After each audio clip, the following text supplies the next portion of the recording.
I had a guy reach out to me who follows me on Instagram, and he's from Columbus, Ohio. He happened to be in Denver, and he messaged me and said, "I'd love to come see your studio. I just finished an album. Love for you to hear, but I really want to meet you." And I'm not really sure ultimately what his goal was, and so I said, "Sure, come on over." And he played me a number of songs for his album, and the music was actually really good, and it was produced well, and the mixes were fine. He did them all himself. And he was here for about an hour, and we had this conversation. I'm like, "You're killing me." And he's like, "What do you mean?" I'm like, "You've got these songs that are done really well. They're produced really well. They're just well done.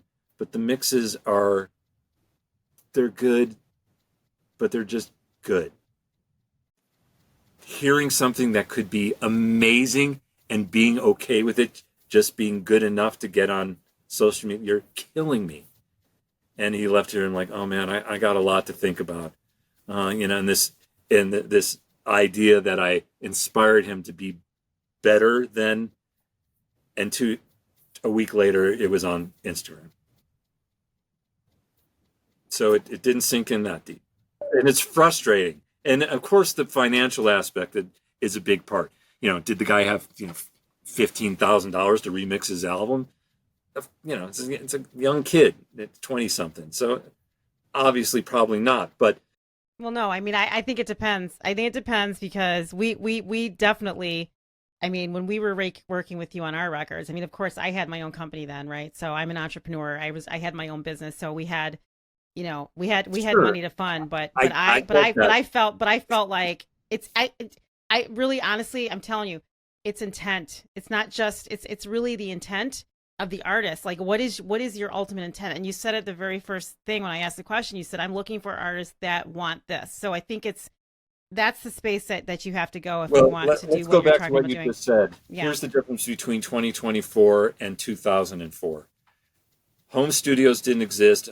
All the gear wasn't on a laptop. You didn't have a choice. If you wanted to make music, you had no choice but to go to a professional studio if you want it done right and work with real people. And I go back to that period of time where my studio was booked 14 hours a day every single day of the week at $125 to $150 an hour, and nobody had no problem spending that money. We were booked every single day.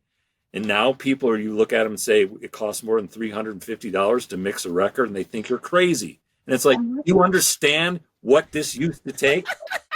Here comes the real Craig. So wait, you also, but I mean, you also had jingles in there too back then. Like, didn't you work on the Yeah, at McDonald's? three Didn't you work hundred on? fifty Didn't you work on dollars the McDonald's jingle? Was that? a Did you work on million. that? You name it. You name it. We That did one it. with or was that not you? I mean, who did the? I feel like like there was big corporate clients in there.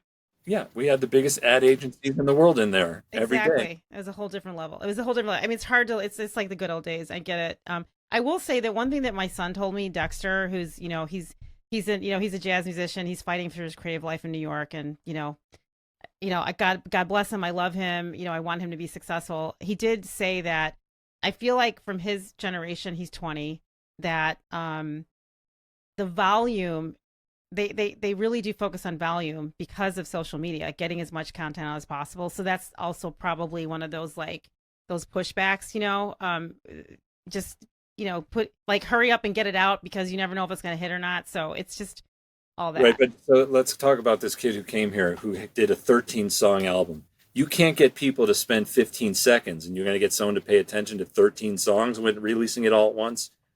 That is silly. It's like spend the money, do it correctly, do one song at a time, and release something one every 2 months for the next year. Yeah. Yeah, Dropping exactly. 13 songs when you can't get someone to pay attention for more than 15 seconds seems silly to me. Right. Right. Yeah, I mean it's a lot. It's definitely things have definitely changed, some for the worse and some from the better. Some of the tools are making it easier for people to put their music out. On the other hand, some of it sounds really bad. Like I listen to mixes sometimes now, Craig, and I hear strange sounds in the mix. And I'm like, that was not there on purpose. That is not a beat. That is not a sample. That is literally some horrible digital artifact that is in there. But, I have a different ear. So listen, I want to ask you about your what do you want to be remembered by? And I'm not saying that like your time is up and you're done now, but like do you want people to remember you I have for a your great Kanye answer for records, this. or what is it? What are you thinking about that you're saying? If I were to shut my studio down next week, I want people to remember that I worked on this record or did this for people. I think it's not about that for me. It's one thing what other people remember, and yeah, I'll be known for working on Kanye or Lupe or doing Mother Lover for SNL. That's fine and dandy. How about how I feel about my career from a personal standpoint, as opposed to what people remember me? And I have the perfect answer for that question. And again, excuse uh, the talking about my success or whatever. Outside that door, there's 30 Grammy plaques on the wall. And I have the worst record of Grammy wins to nominations of anyone alive. One win to 33 nominations. That's pathetic. But Actually, it's pretty damn good because I don't have a single one. yeah, well, I don't have 30 any plaques outside my door. I don't know what you're saying, but you need to cut that out. well, That's a privilege. It's a privilege that you worked your ass off for. So, just embrace that. but I walk out the door and I remember that how badly I needed that to happen. And that's not the thing when I think of a handful of months ago, I got a phone call from a woman who was writing a book. And the book is about all of the top mixers and engineers of the last 20 years or whatever, like the iconic biggest names. And she said, I want you in my book. And I'm like, you sure you dialed the right number? Because these are the names that I grew up like the biggest names ever. And I'm like, you really want me? And then she's like, you don't. And she literally said to me, you don't understand your impact on the music business? And I'm like, no, I don't think of myself as one of the names that belongs with all of these other ones. Has it been published yet? No, it's still being worked on. And the names in this book are mind blowing to me. Like, there's guys in there that I idolized growing, in my 20s. And she flew here and interviewed me.